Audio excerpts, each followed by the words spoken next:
And one of the things that I just recently read was saying that that real estate is the best investment when they poll people as they go on in life. And one of the interesting things that I found about it is that the least likely to believe that are the people that are under 30.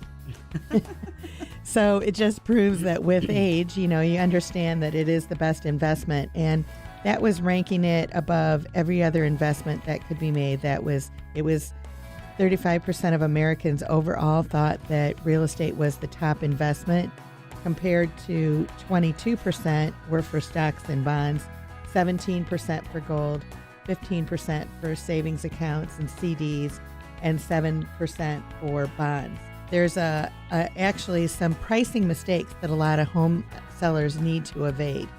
And one of the first things that it is that what people do is they price according to the unsolds as opposed to the things that are sold. And when people are pricing their house to put it on the market, and you're looking at what your neighbors might be putting it out on the market for, that's not necessarily what they're going to get. Mm-hmm. That's just what they'd like to get. There are always in everybody's neighborhood properties that have sold recently, and the appraisers are usually within a mile radius. And sometimes in a mile radius, they might not be comparable properties. So what we do is we actually make sure that they are comparable, from making sure that they're within the price range or within the area, but then also that they might be in a specific homeowners association, and some of them, the lots are a little bit bigger or lower or whatever. Another thing that people do when they're trying to get the best price is that they're trying to get full value for improvements. Everybody thinks that the cash buyer is going to come in and pay more.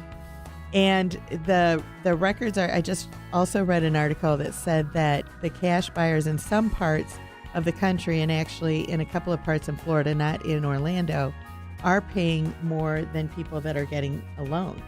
And so you might have that rare situation, but that does not exist in our market.